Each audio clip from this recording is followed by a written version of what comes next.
Does anybody else remember when some genius had the idea to put water inside of plastic bottles and sell it at gas stations? How do you even top that idea? He's the NebrAlien. He's an alien artifact. Meet NebrAlien. And he's ready for contact. He's the NebrAlien. Brace Earth for impact. Shout out to Otis the Rapper for that intro. Welcome back to the NebrAlien channel. My name is Justin, and I want you to picture this. It's 2008. A guy by the name of Mike Cessario, who's a graphic designer with a knack for rebellion, or at least a knack for knowing how to sell rebellion, is at this Vans Warped Tour in Denver. And he's surrounded by sweaty punks and loud music. Think Paramore and gym class heroes. And then he notices something kind of odd. Some of the musicians were chugging water from Monster Energy cans because they wanted to stay hydrated without looking like a nerd. All right, they wanted to keep their rock star cred and obviously their endorsement deals intact. It was a light bulb moment. Why does water, right, the healthiest drink on the planet, why does it have to be so boring? Why can't it have the swagger of a craft beer or the edge of a wall punch inducing Monster Energy drink? Fast forward to 2025, and that spark has ignited Liquid Death, a $1.4 billion canned water empire with the tagline, "Murdering Your Thirst." It has heavy metal vibes, viral stunts, and a mission to kill plastic bottles. Although we did come to find out, kind of an unsurprising twist here, but Liquid Death still actually does use plastic in their products. Their aluminum cans are actually lined with plastic. I'm pretty sure all aluminum cans are lined with plastic, but it makes their "death to plastic" tagline a little bit misleading. So after I started putting this video together, Tim Pool started hammering on Liquid Death because he found out that Liquid Death was using plastic in their cans of water. He even got into a debate with the CEO of this company on his show about how misleading it is. And I'll be honest, I always thought the idea of Liquid Death was silly. I thought it was just, water in a can with outrageous marketing. I know their goal was to poke fun at outrageous marketing or whatever, or maybe it was to try to make canned water look as cool as, I guess, energy drink marketing does. But it always came across as gimmicky to me. I thought it was just another bright idea to separate idiots from their money.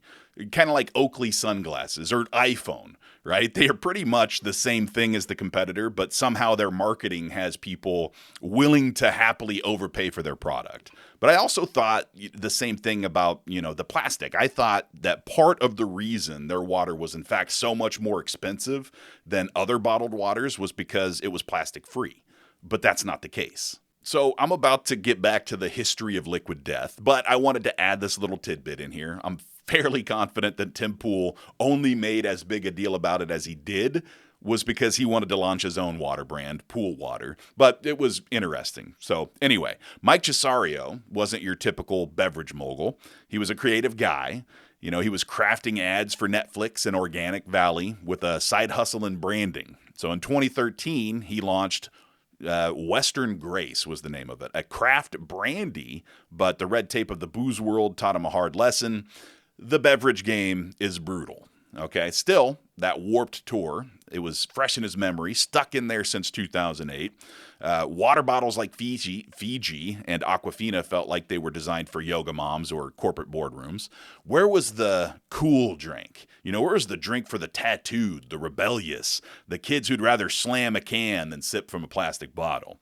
So by 2017, Cessario had his answer. Brondo, the Thirst Mutilator. Just kidding. Liquid Death. All right. The name was absurd, provocative, and a middle finger to the bland water market and a nod death to plastic. All right. He trademarked it, knowing it either flop or fly. Cessario's approach was rooted in his advertising background. He knew the power of shock and humor. As he told Forbes and CNBC, he asked himself, what's the dumbest name possible for the healthiest thing that you can put in your body? Cessario's big idea was simple, but kind of genius. Make water fun. He wanted Liquid Death to feel like a beer that you'd crack open at a concert, not a Health Nuts hydration hack. He envisioned tall boy aluminum cans with skulls and gothic fonts screaming, "Murder Your Thirst." It was hydration for the misfits, the skaters, the metalheads, and pretty much, just sober partygoers who wanted to look cool without the hangover. So to test the waters, he spent $1,500 of his own cash on a mock ad in 2017 showing a woman pouring liquid death onto a tied-up guy. Okay. I guess he wanted it to look like a twisted energy drink commercial. Anyway, he dropped $3,000 on Facebook ads, and boom, 3 million views, 80,000 followers later. Liquid Death had more fans than Aquafina, and the internet was hooked. So in 2017, Cessario officially founded Liquid Death, legally called Supplying Demand, Inc. He founded it in Los Angeles with Joy Ryan as a co-founder, armed with $1.6 million in seed funding from Science Ventures in 2019. They launched their first product, still mountain water from an Austrian spring, packaged in a 16.9-ounce aluminum can that looked like it belonged at a Slayer concert. The cans were recyclable, a jab at the plastic bottle industry choking the planet. By January 2019, Liquid Death was selling online, targeting bars, tattoo parlors, and music festivals where water bottles felt like a buzzkill. A deal with Live Nation made it the official water at events like the Governor's Ball, and suddenly, sober punks were slamming cans of Liquid Death like it was PBR.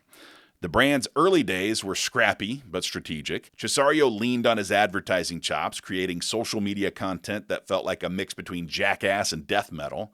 He posted on Instagram and TikTok, usually mocking corporate water brands while hyping death to plastic as a mission. By 2020, Liquid Death hit Whole Foods, raking in $10 million in sales and 250,000 Facebook followers. It wasn't just water anymore. It was actually kind of a vibe. So their marketing was a masterclass in standing out. It was blending shock, humor, and authenticity to build a cult following. These campaigns weren't just ads. They were kind of like cultural moments. Liquid Death had 2.9 million followers on TikTok, right? It became the most followed U.S. beverage brand on the platform. It left LaCroix and Gatorade in the dust. And a part of their big secret is that they didn't talk down to Gen Z and millennials. They kind of spoke their language with memes and irony. I see too many commercials these days where the consumer is the idiot, right? I'm actually thinking about doing a whole new section about all these companies out here that just think we're idiots. They put us out there as the dopey idiot that wants things easier, and they're going to solve our problem. But anyway, back to this. Liquid Death didn't stop at still water. Like any smart company that gained a little bit of steam, they expanded. In 2020, sparkling water with bubbles to rival craft beer. I hardly doubt that sparkling water is going to rival craft beer, but I digress. In 2020, flavored sparkling waters like Mango Chainsaw and Severed Lime with 20 calories of agave nectar for a soda-like kick. In 2023, iced teas with names like Grim Leafer and Dead Billionaire, a rebrand of Armless Palmer after the Arizona Beverage Company threw a fit. Go figure. In 2020, Death Dust Hydration Sticks, and every product stayed true to the brand's ethos, healthy, sustainable, and badass. The aluminum cans were infinitely recyclable, although laced with plastic, we come to find out. And 10% of the profits went to nonprofits fighting plastic pollution and water access issues. So this really resonated with Gen Z because they are twice as likely to care about sustainability issues than older generations like myself. But by 2024, Liquid Death was in 113,000 stores from 7-Eleven to Publix and topped Amazon's water sales charts. Early on, retailers didn't like the name Liquid Death. They were worried that it would scare customers off or, at the very least, confuse them into thinking that it was beer.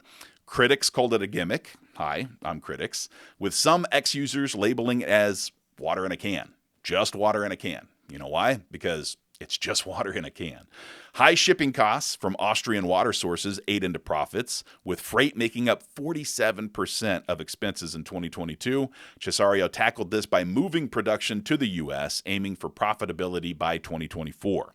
And despite the haters, me being one of them, the brand's fandom and viral buzz proved that all skeptics were wrong for the most part. And now, $1.4 billion later, you can find Liquid Death everywhere, especially podcasts.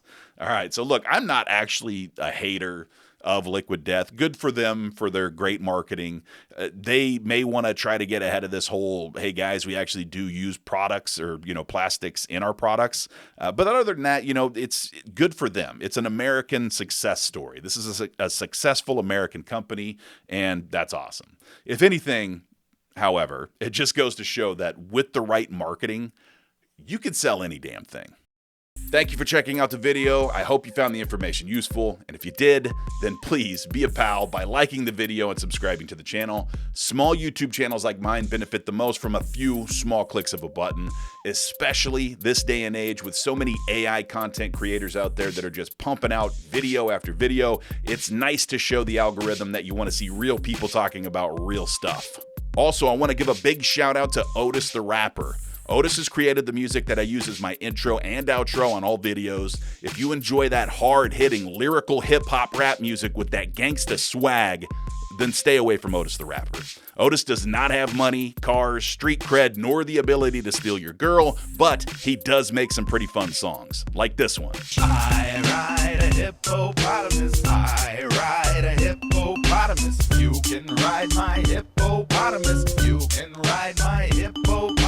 And finally, if you're a fan of history, mystery, aliens, UFOs, and theories on religion, then check out my other channel, The NebrAlien Show. That's it for today. Again, thank you for watching the video. And until next time, take care of yourselves out there. We'll see you. You made this? Yeah. Awesome.